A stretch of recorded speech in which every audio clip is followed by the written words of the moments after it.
उन्होंने कहा है ना ममेवांशो, इसका मतलब आप उनके अंश हो तो आपको तो उनका होना ही है ना। कोई एहसान नहीं करोगे आप भक्ति करके, उनके होके कोई एहसान नहीं करोगे। उन्होंने आपको भेजा है मेला तमाशा देखने के लिए, लेकिन आप हो कि इतने इस कदर भटक गए, इस कदर भटके कि आपने सुध लेना ही बंद कर दिया। अगर सुध भी लेते भी हैं तो समय नहीं मिलता, बड़े भागते दौड़ते मुश्किल से 1 घंटा 2 घंटे का समय निकाल पाते हैं। तो ये हम लोगों के जीवन का, मानव जीवन का जो औचित्य है, जो लक्ष्य है, जो प्रयोजन है, वो प्रयोजन है भगवान की होली।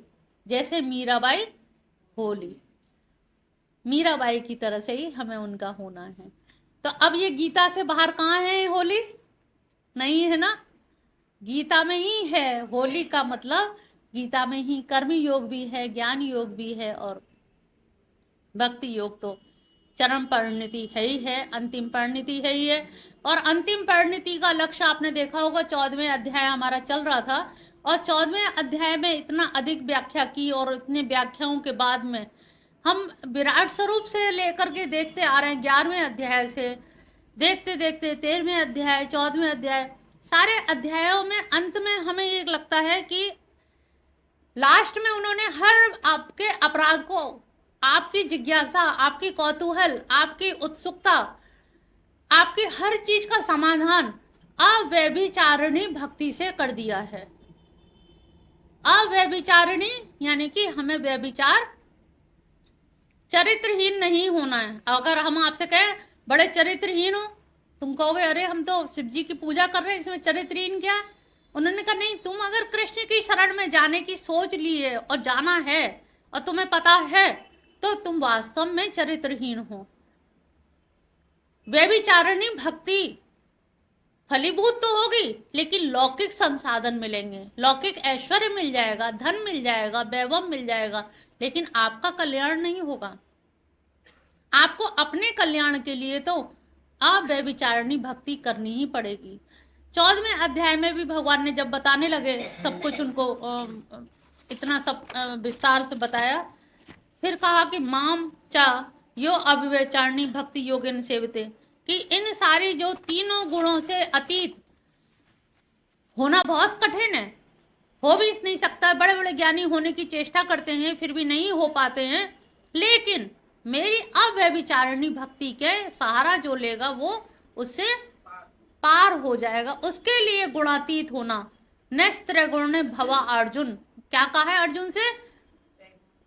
तीनों गुणों से। तब हमको भी लग रहा था तीनों गुण से, जब प्रकृति से सबकी रचना हुई है और तीनों गुण से सब कुछ ओतप्रोत है, हम भी उसी से बने हैं, तो हम 3 गुण से परे कैसे जा सकते हैं? तो उसका भी उन्होंने उदाहरण दे दिया कि नेस्त्र गुण भवा अर्जुन। तो उन्होंने ऐसे ही नहीं कह दिया हवा में, उसका उन्होंने आगे समाधान दिया कि हे अर्जुन, यदि तू अव्यभिचारिणी भक्ति, अव्यभिचारिणी कि तेरे विचार में भी किसी देवी देवता का ध्यान ना आए, तेरे विचार में भी किसी पुरुष का, स्त्री का ध्यान ना आए, पुत्र पौत्र का ध्यान ना आए। ये नहीं होता है व्यभिचारिणी कि आप किसी पराई स्त्री से प्रेम कर रहे हैं तभी व्यभिचारिणी हैं, या पराये पुरुष से कर रहे हैं तब। आप अपने पुत्र पुत्रादि पुत्री में भी अगर मोह है, वो भी व्यभिचार है। ये इतने उच्च कोटि का ऐसा व्यभिचार है जहां आपको लगेगा कि हमने तो कोई पाप किया ही नहीं जिंदगी में, और भगवान फिर भी हमें इतना पाप भोगना पड़ रहा है। दरअसल गीता के शब्दों की जो परिभाषा है, पिछली बार भी कुछ परिभाषा लिखवाई थी, क्या थे वो परिभाषा? स्वार्थी और स्वस्थ। तो गीता का स्वस्थ, स्वयं में स्थित होना, जिसको आ जाएगा वो राग द्वेष ईर्ष्या वैमनस्य मत्सर हर चीज से दूर हो जाएगा, क्योंकि वो स्वयं में स्थित है, उसे बाहर की दुनिया पता ही नहीं है। जैसे कछुआ अपने कुर्म अंगानी, अपने सारे अंगों को अंदर कर लेता है, फिर ऊपर केवल ढाल टाइप की रह जाती है, तो उसी तरह से अगर हम स्वयं में स्थित हैं तो हमें कोई भी चीज, कोई हमारे बगल में बैठ के हमारी ही बुराई कर रहा है, लेकिन हमने सुना ही नहीं। सुनने के तो हम करता है ना, हमने सुनी तो बुरी लगी, नहीं सुनी तो कोई बुरी नहीं लगी। तो हम इंद्रियों को गोचर बनाते हैं, इंद्रियों को चरने भेजते हैं बाहर विषयों में, और इसीलिए हमें पाप पुण्य भोगने पड़ते हैं जन्म जन्म। तो 15वें अध्याय आज प्रारंभ हो रहा है पुरुषोत्तम योग। और 15वें अध्याय में जब 14वें अध्याय के अंत में उन्होंने कहा कि व्यभिचारिणी अव्यभिचारिणी भक्ति के द्वारा मुझे प्राप्त कर सकते हो। कहाँ निरअवयव, उन्होंने कहा आपको प्राप्त कर सकते हैं, ये बात सही है भाई, हम आपसे प्रेम करेंगे तो आप ही तो मिलोगे। लेकिन आपने तो कहा कि जब निरअवयव निर्गुण निराकार ब्रह्म जिसे कहा जाता है, ब्रह्मणो प्रतिष्ठा, मैं ब्रह्म की प्रतिष्ठा हूं, तो ये नहीं समझ आया कि प्रेम तुम्हें करें और पहुंचेगा वहां। ये कौन सी कहानी, ये नहीं समझ आ रहा कौन सा गणित है कि प्रेम कृष्ण से करें, तुम मेरे सखा हो, रिश्तेदार हो, तुम मेरे अपने हो, तुमको प्रेम करूं और प्रेम करता हूं, तुमसे प्रेम के बदले प्रेम मिले और प्रेम करूं तो कोई बात नहीं है, लेकिन तुमको किया हुआ प्रेम और वहां पहुंचेगा, ये मेरे संभव नहीं लग रहा है। तब उन्होंने कहा मैं ब्रह्म की प्रतिष्ठा हूं। जिसमें लोगों की बुद्धि उलझ जाती है कि निर्गुण निराकार निरअवयव ब्रह्म अलग है, कृष्ण अलग है, तभी कृष्णोपनिषद में कहा गया है कृष्णो ब्रह्म शाश्वतम। कृष्ण क्या है? ब्रह्म है और शाश्वत है। गोप रूपो हरि साक्षात, वो साक्षात ब्रह्म है। और उन ब्रह्म की परिभाषा को ही लिए उन्होंने सरल सहज बनाने के लिए, निर्गुण निराकार बनाने के लिए, कहते ना ईश्वर सच्चिदानंद विग्रह अनादिरादि गोविंद सर्व कारण कारणम। कृष्ण क्या है? ब्रह्म संहिता में कहा गया है कि वो सब कारणों के कारण है, आदि कारण है, उनकी रचना करने वाला नहीं है। उन्होंने ब्रह्मा विष्णु महेश की रचना की। बहुत से लोगों में कंफ्यूजन होता है कि विष्णु और कृष्ण एक ही हैं, जबकि जो केशव शब्द है, केशव शब्द की व्याख्या यही है कश इश अश, कि वो तीनों की उन्होंने रचना की है, अलग अलग तीनों की रचना की है और तीनों को कार्यभार संभालवाया है। ब्रह्मा को सृजन का कार्य दिया है, विष्णु को पालन का कार्य दिया है और शंकर को संहार करने का कार्य दिया है। तो ये कार्य जो चल रहा है, ये सृष्टि क्रम जो चल रहा है, उस सृष्टि क्रम को उन्होंने चलाने के लिए दायित्व सबको सौंप दिए हैं और उसी तरह से ये दायित्व चल रहे हैं। लेकिन ये जो लोगों में कन्फ्यूजन है कि कुछ भी कहो, राम कहो चाहे कृष्ण कहो, दोनों का मतलब एक ही है। अब आप बेटा को पुकारो और बेटी से कहो भाई बेटा पुकारे तब भी बेटी आ जाओ, कोई बात नहीं, दोनों का मतलब एक ही है, दोनों हो तो हमसे ही। लेकिन जिसको हमें ज़रूरत है, जिसको पुकार रहे हैं, हर आदमी की अपनी महत्ता होती है, हर एक के गुणों की महत्ता होती है। कौन काम किससे होगा, हमें किस स्वरूप से आकर्षण है, हमारा दिल दिमाग कहाँ रमा हुआ है, हमारा मन किस में रमण कर रहा है, हम उसी को तो पुकारेंगे। तो यहाँ पर आदि कारण माना गया है, अनादि है, उनका कोई भी कारण नहीं है, आद्य चालक है। आद्य चालक को कहते हैं अनमूव्ड मूवर। जैसे रेल की टिकट जब कटाने जाओ तो लंबी लाइन लगती है, और लंबी लाइन में जब बहुत भीड़ होती है तो पीछे से धक्का आता है, और पीछे से धक्का आके वो आगे तक धक्का जाता है। जब सबसे आगे वाला जो है वो उसको धक्का देने वाला के पीछे से धक्का आ रहा है, लेकिन वो किसी को धक्का नहीं दे रहा है क्योंकि वो आद्य चालक है, वो पहला आदमी है, वो चाहे तो सबको गिरा सकता है, लेकिन फिर भी वो उसका अपने नियमावली है। भगवान की अपने नियम हैं, संचालन सृष्टि का कैसे होना है, उनके अपनी धारा अपने नियम हैं, इसीलिए उनको आद्य चालक कहा जाता है। तो यहाँ भगवान ने अर्जुन की जो शंका थी कि प्रभु तुमको भजूं और मिले ब्रह्म, तो ये मुझे आश्चर्य लग रहा है, इस कौतूहल को दूर करो। तो उन्होंने ब्रह्म में अपनी प्रतिष्ठा बता करके दूर कर दी और कहा कि ब्रह्म भी अलग नहीं है, वो निरअवयव है। किसी की बुद्धि में समझ आता है, जो ज्ञानी हैं, पढ़े लिखे हैं, या अपने आप को विद्वान समझते हैं, या जिन्होंने बहुत वेद उपनिषद पढ़ रखे हैं, तो वो सोचते हैं नहीं हम बड़ी बड़ी बात वेदांत की करेंगे तो शायद हमारी बड़ी प्रमुखता रहेगी और वेदांत की बात करने से हमारा बड़ा महत्व रहेगा।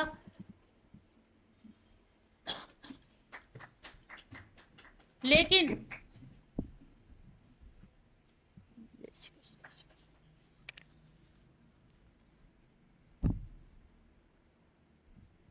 भक्ति मार्ग में वेदांत की बातों का कोई बहुत, जिसे हमने नेति नेति कहा, वेदांत क्या कहता है? ये ब्रह्म है, हमने कहा नहीं ये नहीं है। ये वाला ब्रह्म है, नहीं ये भी नहीं है। तो ये भी नहीं तो है क्या? हम कैसे जाने भाई? कहीं तो बुद्धि को रमाओगे, कहीं तो टिकाओगे विचारधारा को, बातों को, या अपनी सोच को। कहीं तो स्तंभ, कोई पिलर तो हो जहां हम अपने वस्त्र टांग सके। कोई तो खूंटी हो, बिना खूंटी के तो गिर जाएगा। घर में भी देखा कितनी खूंटी गाड़नी पड़ती है, रुकना पड़ेगा ना। तो यहाँ पर निरअवयव बनाने से हमारी बुद्धि को खुराक नहीं मिल रही, मन को खुराक नहीं मिल रही है। इसीलिए यहाँ पर सगुण साकार स्वरूप लीलाएं करके, अनेकानेक तरह की लीलाएं की। अब भगवान ने जितनी लीलाएं की, लीलाधारी कहा जाता है, तो अब जरूरी नहीं सबको सारी लीला पसंद हो। कोई कहते हैं अरे उन्होंने तो चीर का हरण किया, तो दूसरी तरफ दूसरे कहते हैं अरे उन्होंने चीर बढ़ाया भी तो है। अगर हरण करने वाले होते, उनकी नीयत में खोट होता, तो वो हरण ही करते रहते। लेकिन जहां जैसी जरूरत थी, वो कात्यायनी देवी का व्रत कर रही, उपासना कर रही है, और वो वरुण देवता का अपमान हो रहा है। वरुण देवता का अपमान ना हो, उससे बचाने के लिए उनको आदेश, धर्म के ज्ञाता हैं, धर्मज्ञ हैं, उनको उपदेश देना तो मेरा कर्तव्य है, उनको सही राह दिखाना। लेकिन सीधे सीधे कह दो कि तुम पापी हो, गलत कर रहे हो, तो नहीं आदमी मानेगा। तो किसको किस तरह से कुनैन की गोली कैसे देनी है, किस प्रकार से देनी है, शुगर कोटेड करके। तो यही है हर कि कड़वी दवा भी हम कैप्सूल में डाल के देते हैं, इसीलिए देते हैं कि आराम भी मिल जाए और काम भी हो जाए। तो भगवान की जो लीला है, उन लीलाओं में से किसी को कोई लीला पसंद है, किसी को कोई लीला पसंद है, तो सबकी अपनी अपनी है। और इसीलिए उन्होंने अनेकानेक लीलाएं की। पूरा जीवन जन्म हुआ, जन्म से लेकर के ही उनकी लीलाओं का ही शुभारंभ हो गया। अब यहाँ पर 15वें श्लोक का हम लोग शुरुआत कर रहे हैं, 15वें अध्याय का शुरुआत कर रहे हैं। प्रथम श्लोक है,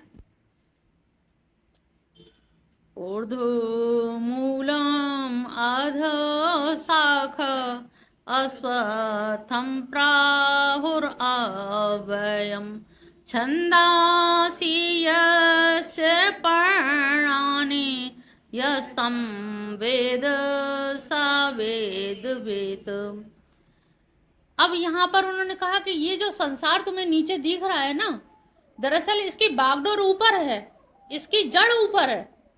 और ये जो नीचे दिख रहे हैं, ये छंदासी, ये जो वेद उपनिषद पुराण शास्त्र जो दिख रहा है, ये सारे के सारे उसके शाखाएं हैं, पत्ते हैं, जो हिलते डुलते आपको दिखाई दे रहे हैं। और ये जड़ भगवान के ही पास है, उन्हीं के पास से ये जड़ है और फलीभूत हो रही है। भिन्न भिन्न प्रकार की शाखाएं निकल रही हैं, और उन शाखाओं को भी एनर्जी वहीं से मिल रही है, पुरुषोत्तम से ही एनर्जी मिल रही है। नहीं तो पेड़ बिना पानी के सूख जाएगा। तो वहाँ से सारी शाखाओं को और सब उनके जो छंद पर्णानी यानी कि जो पत्ते हैं जो हिलते डुलते हैं, यस्तम वेद सा वेदविद, जो इसको जानता है, जो इस रहस्य को जानता है कि पेड़ की बागडोर जड़ तो ऊपर है, और जड़ काटने के लिए हमें ऊपर ही जाना पड़ेगा। और ऊपर कैसे जाना है? यहाँ सीढ़ी तो है नहीं है। सीढ़ी है तो काय की है? तपस्या की, साधना की। और उन साधना की सीढ़ी से हमें वहां तक पहुंचना है, जिससे हम पत्ते ना बने हिलते डुलते। हिलना डुलना क्या है? पत्तों का यहाँ पे वर्णन करने का मतलब है दुख और सुख में हम लोग हिलते डुलते रहते हैं, रात और दिन। कभी दुख है, कभी सुख है, कभी हर्ष है, कभी विषाद है। इन सब चीज़ों में हम जो गिरते और पढ़ते रहते हैं। इससे उन्होंने कहा कि अगर आपको इससे भी मुक्ति चाहिए तो अभी अव्यभिचारिणी भक्ति का ही सहयोग लेना पड़ेगा। नहीं तो ये जड़ इतनी गहरी है, इतनी ऊपर है, तुम्हारी पहुंच से बहुत बाहर है, तुम उसको स्पर्श भी नहीं कर सकते हो। ये केवल अव्यभिचारिणी भक्ति जब होगी, उनकी जब कृपा होगी, और उस कृपा के माध्यम से ही तुम वहां तक पहुंच सकते हो।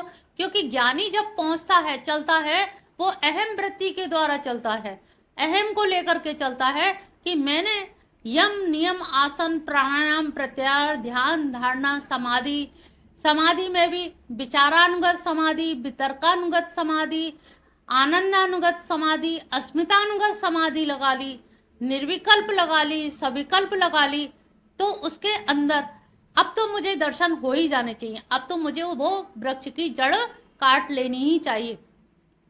लेकिन उसका जो अहम है वो अहम उसको वहां तक नहीं जाने देता। और भक्त क्या करता है, अहम वृत्ति से नहीं चलता, वो पहले ही सर्वप्रथम अपने अहम को भगवान के शरणागत कर देता है। अहम भी एक तरह से कहते हैं ना ग्रंथि है, गांठ है भगवान के, या रोशनी या ये प्रकाश है, लाइट जल रही है, लाइट के प्रकाश में अगर आप उस गांठ को खोलोगे तो क्या बचेगा?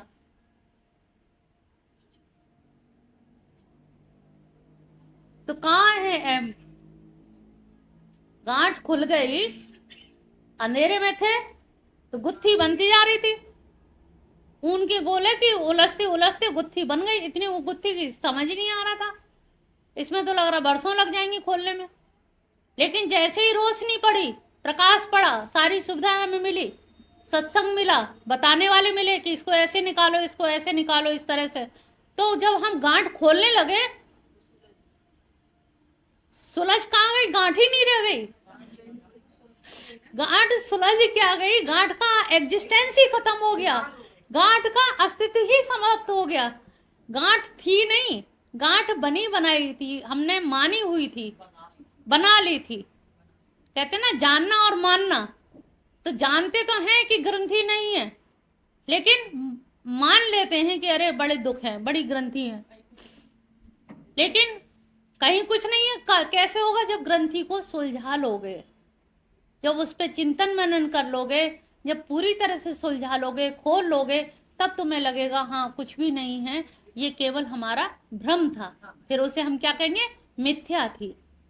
तभी कहा जाता है ब्रह्म सत्य जगन मिथ्या। और वैसे कहो तो लगता है शंकराचार्य जी ने जाने क्या कह दिया, मिथ्या कैसे हो सकता है? हम तो रात दिन रोते रोते मरे जा रहे हैं, घर में पैसे की तबाही, खाने पीने की तबाही, सब। उन्होंने कहा नहीं, ये सब तुम्हारी अपनी मानी हुई है। अगर तुम अपनी अव्यभिचारिणी भक्ति के द्वारा ईश्वर में समर्पित हो जाओगे, तो कितने लोग वृंदावन में ऐसे पढ़े कि आकाश वृत्ति से मिल जाए भिक्षा तो ठीक है, और नहीं मिली तो अब तो बीत गए। अगर उस पर भरोसा करके रहिए तो आपको कहीं कुछ नहीं लगता।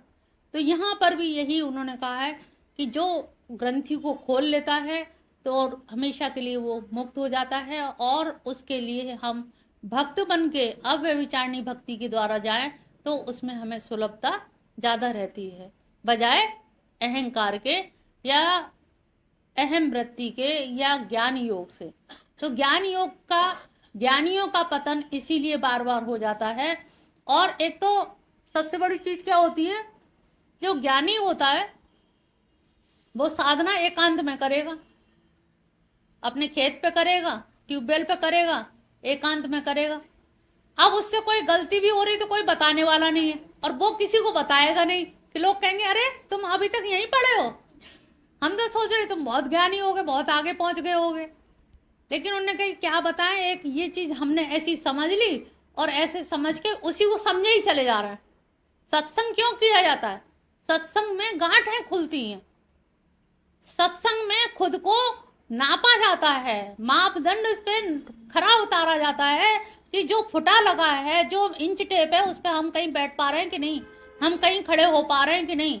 कहीं ऐसा तो नहीं है कि हमने जो मान लिया है, जो सोच लिया है, जो सुन लिया है बड़े बुजुर्गों से, क्या उसी पे हम चले जा रहे हैं, वो सही है कि गलत है। सत्संग में हम एक दूसरे से डिस्कशन करते हैं, प्रवचन सुनते हैं, और सुन के अपने मन की भ्रांति मन में ही दूर कर लेते हैं।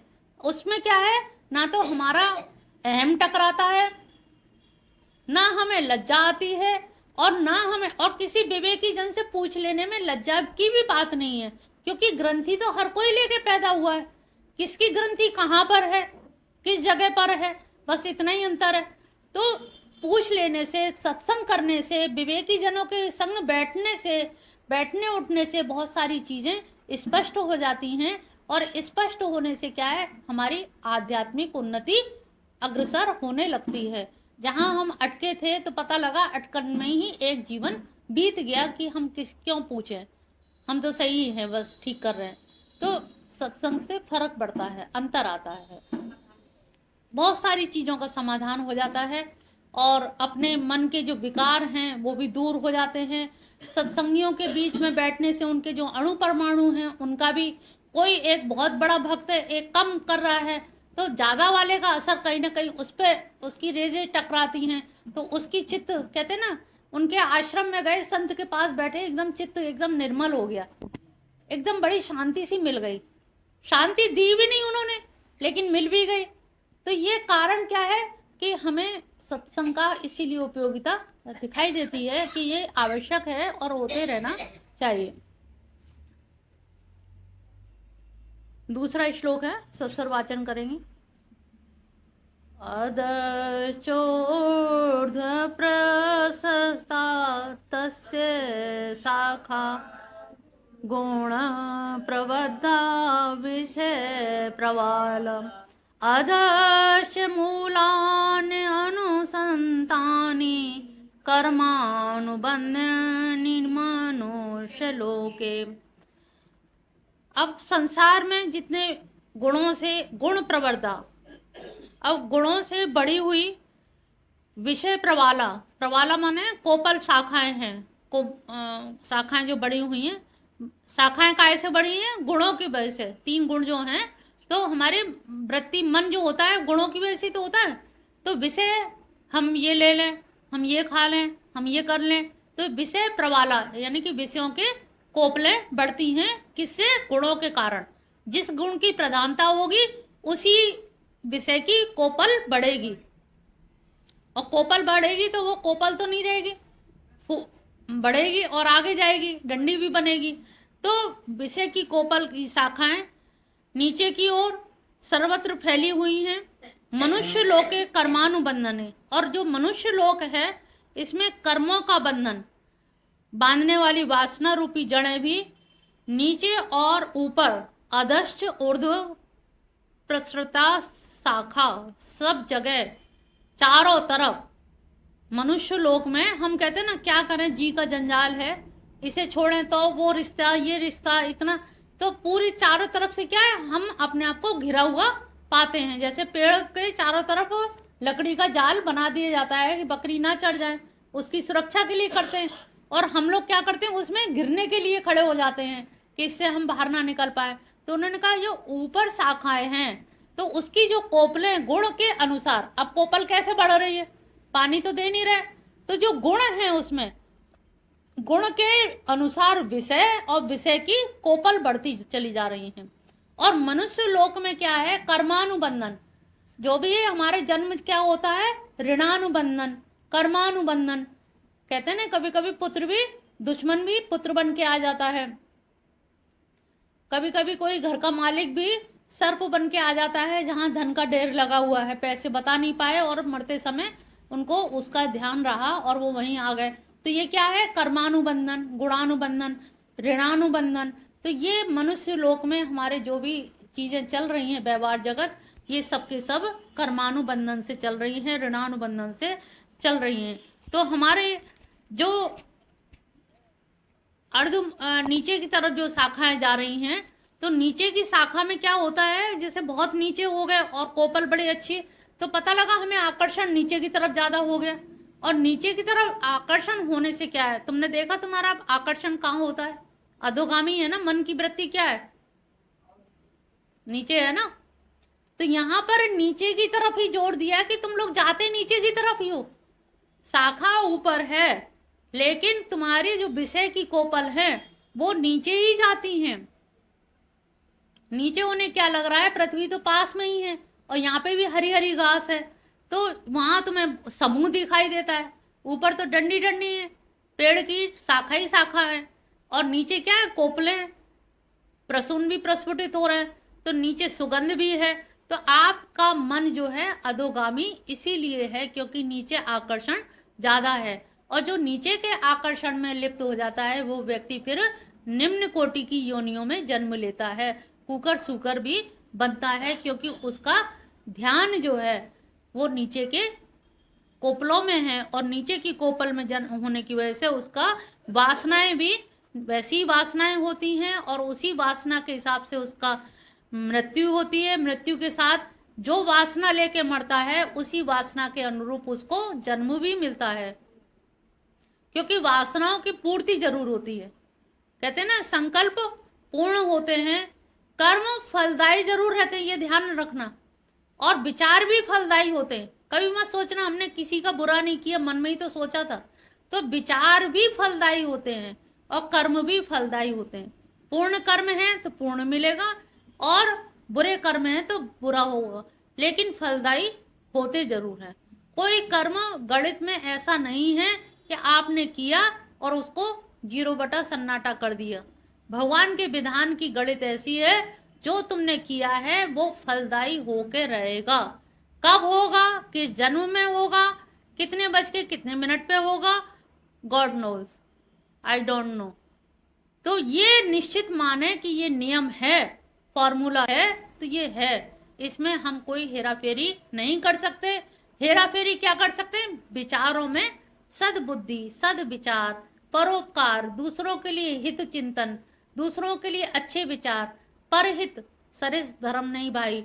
तो दूसरों का हम कल्याण चाहें, दूसरों के हित चाहें, अंदर से हम ये लोमड़ी वाली वृत्ति, चूहे वाली वृत्ति, हम ये सब ना, इनको हम त्यागें किसी तरह से, कि हमारी वृत्तियां सुधरें, और वृत्ति सुधरेंगी तो निश्चित जानिए हमारे जन्म भी सुधर जाएंगे। तीसरा श्लोक है,